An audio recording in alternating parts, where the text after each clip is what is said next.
I'm a delivery driver, and my latest delivery almost killed me.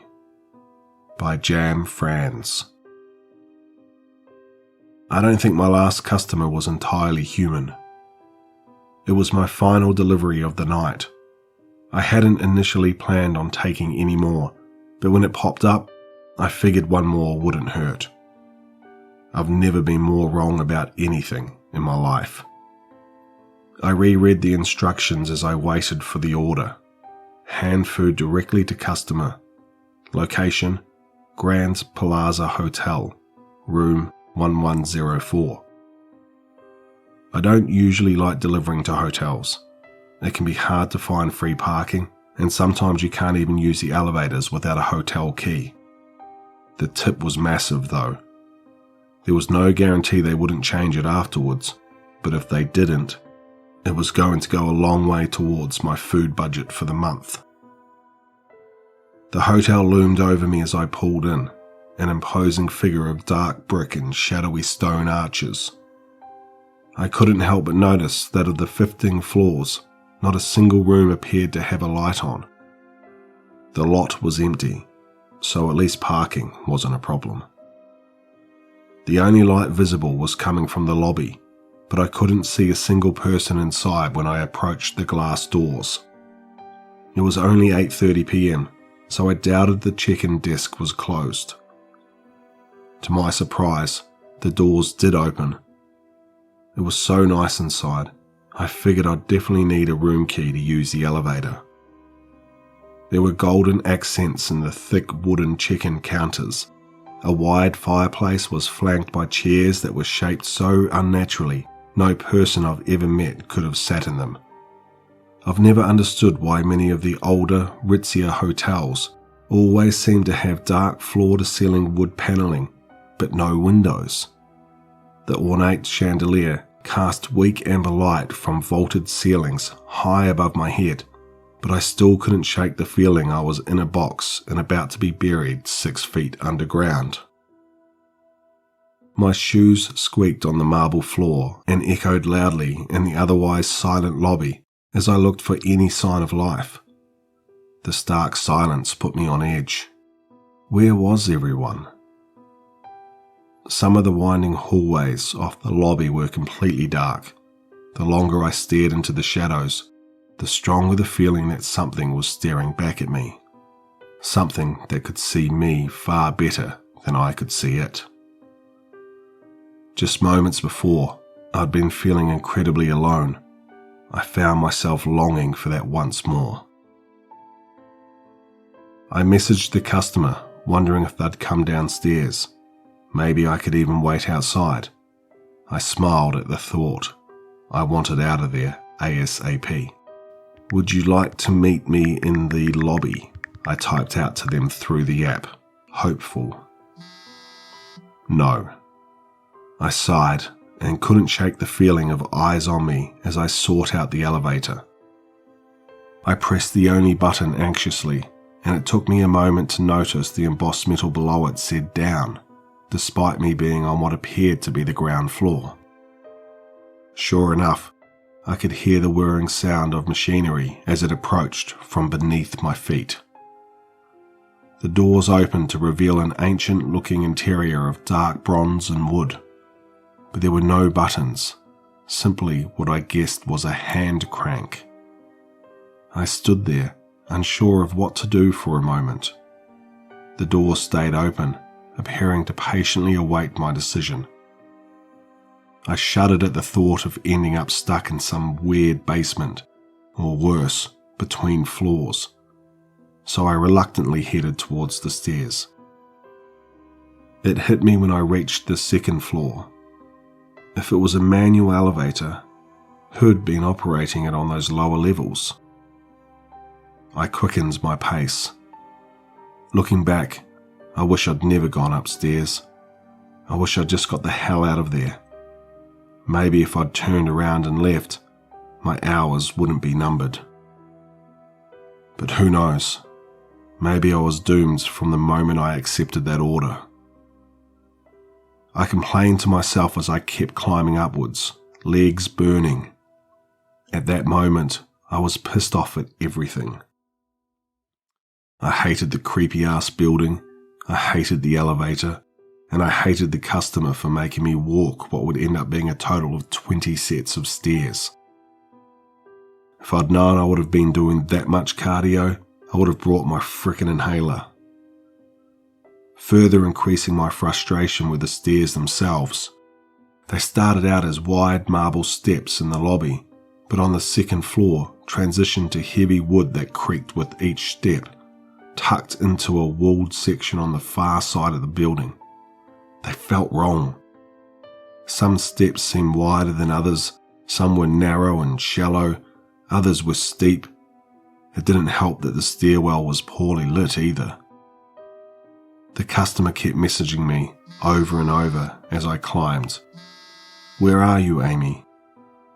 I was trying to think of a polite way to explain that I was running late because I had to walk up 11 flights of stairs when I tripped and fell, cutting my chin on a jagged piece of wood.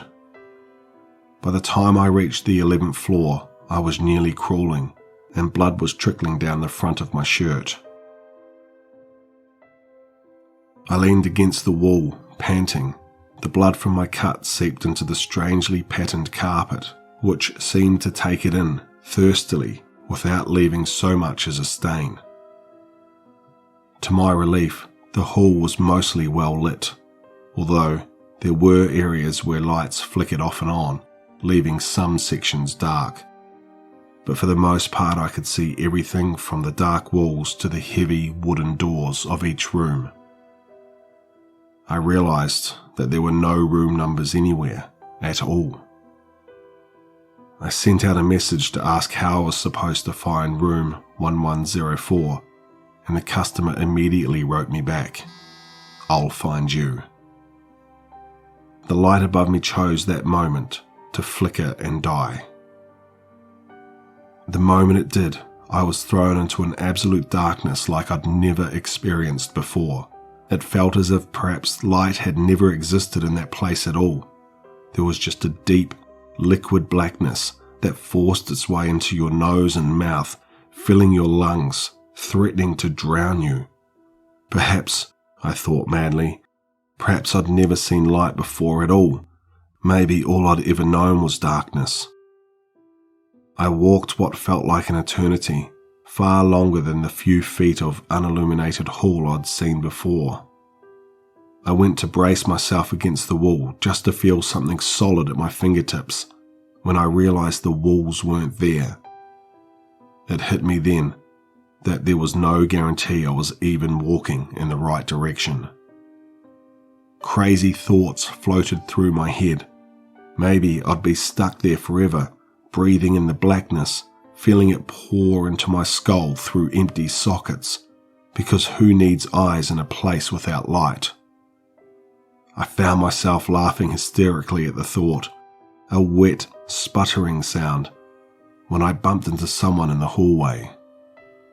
I say someone because I felt skin and long hair against my bare arm when I brushed against them. "Sorry," I whispered out of habit, before remembering that there hadn't been anyone else in the hall moments before. I just felt something like impossibly long fingers brush against my wrist when the light flickered back to life. There was still no one else in the hallway with me. I was dazed, eyes trying to adjust to the sudden brightness as I read the message the customer had sent while I was lost in the darkness. "Found you."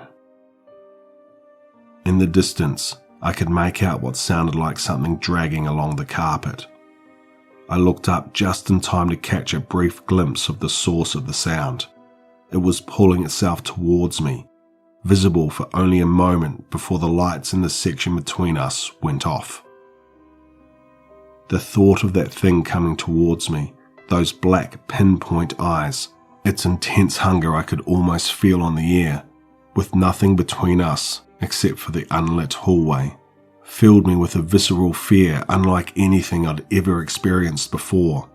I couldn't let it catch me in the darkness. I didn't care if the customer complained. I didn't care if I got banned from the app. I frantically turned back the way I had come, which was once again in the shadows.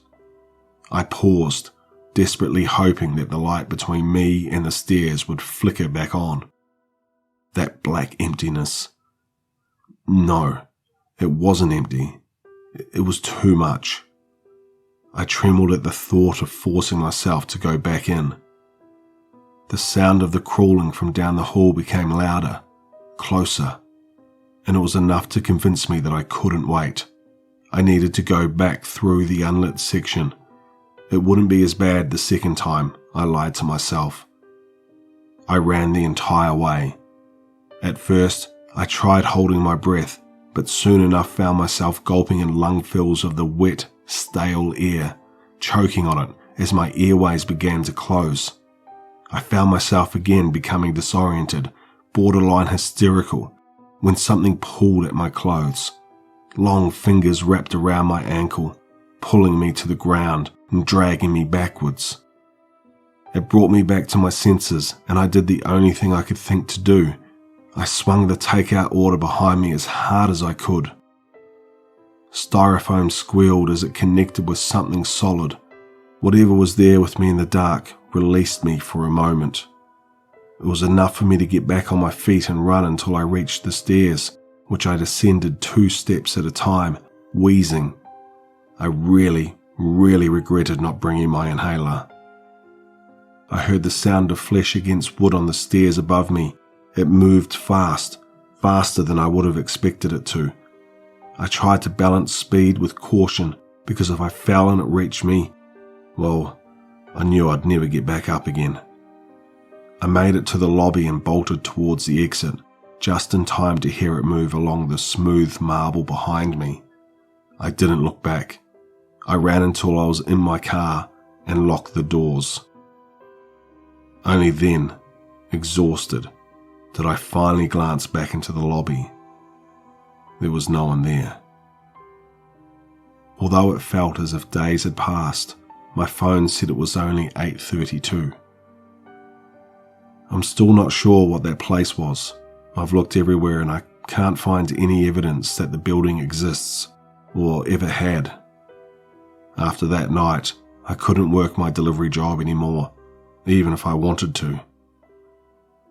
I've tried signing into the app a few times, but every single order I've been offered since I ran out those doors is for that same hotel, always room 1104. I'll decline it and it'll pop up again and again. I still can't go into a dark room or sleep without the lights on. I'm so afraid that when the lights go out, they'll never come back on. For me, at least. I thought once I quit and uninstalled the app, it would finally be over. But then I started getting the texts. I still don't know how they even got my contact information, but I kept receiving, "Where are you, Amy?" over and over. I'd block one number and then get the same message from another. After a couple of days, the texts finally stopped, and for the first time since the delivery, I no longer felt that suffocating sense of dread. Well, until a storm knocked out my power last night, and I woke up to a new text this morning. Found you.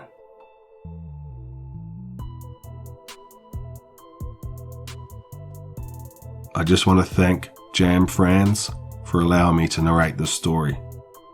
If you liked what you heard here, head over to their Reddit page and show them some love. I'll leave a link for the original story in the description below.